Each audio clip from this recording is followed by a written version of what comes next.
TDP అధినేత చంద్రబాబు అనంతపురం జిల్లా ఉరవకొండలో ఏర్పాటు చేసిన సభకు హాజరయ్యారు. ఉరవకొండ సభకు హాజరైన ప్రజా వెల్లువను చూసి చంద్రబాబు ఉత్సాహంగా ప్రసంగించారు. వచ్చే ఎన్నికల్లో టీడీపీ జనసేన కూటమి విజయాన్ని ఎవ్వరూ అడ్డుకోలేరని స్పష్టం చేశారు.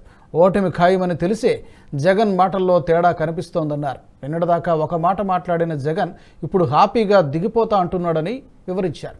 దిగిపోవడం కాదు, దించుతారు అంటూ సెటైర్ వేశారు. నువ్వు చేసిన పనులకు, నువ్వు పెట్టిన ఇబ్బందులకు నిన్ను శాశ్వతంగా సమాధి చేసే రోజులు దగ్గర పడ్డాయన్నారు. ఈ రాష్ట్రానికి పెట్టిన శని పోయేందుకు ఇంకా 74 రోజులే ఉందని చంద్రబాబు అన్నారు. మాట్లాడితే మన ప్రాణాలు మనవి కాదు, మన ఆడబిడ్డలకు రక్షణ లేదు. అవునా కాదా అని అడుగుతున్నా మిమ్మల్ని. నిన్ననే మీ జిల్లాలో ఒక అమ్మాయిని చూశాను. ఒక కిరాతకుడు, దుర్మార్గుడు ఆయన కోరిక తీర్చలేదని ఆ అమ్మాయిని నడిబజారులో బట్టి కొడితే పోలీసులు కూడా పోలేదంటే సిగ్గు లేదా అని అడుగుతున్నా వీళ్ళందరినీ.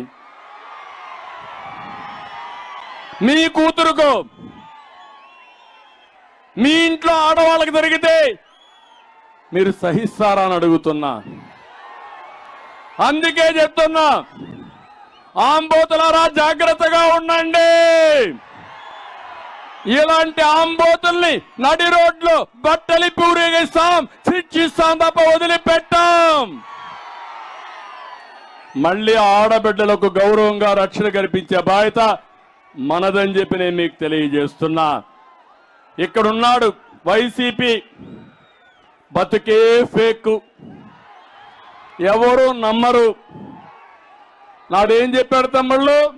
వివేక హత్య చేసి నారాసుర రక్త చరిత్ర చేశాడా లేదా? గుండెపోటని చెప్పాడా లేదా? అది గుడ్డల పోట అవునా కాదా? పింక్ డైమండ్, వెంకటేశ్వర స్వామి దగ్గర పింక్ డైమండ్ ఉందని, లేని డైమండ్ ఉందని, అది మా ఇంట్లో ఉందని చెప్పాడా లేదా? నేను కోర్టుకేశాను, ఇప్పుడు లేదు కాబట్టి కోర్టులో కేసు విత్డ్రా చేస్తా అన్నారు. కాదు, నేను ఇంప్లీడ్ అవుతానని కోర్టులో ఇంప్లీడ్ అయ్యా.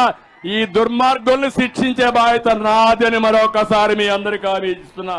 ఈ వీడియో మీకు నచ్చినట్టయితే లైక్ చేయండి, 10 మందికి షేర్ చేయండి. అలాగే కామెంట్ల రూపంలో మీ అభిప్రాయాలను మాతో పంచుకోండి. Nationalist hub group of channels ను సబ్స్క్రైబ్ చేసుకుని తెలుగునాట జాతీయవాద జర్నలిజాన్ని ప్రోత్సహించండి. ఈ వీడియో కింద ఉన్న బెల్ ఐకాన్ పై క్లిక్ చేయడం మర్చిపోవద్దు.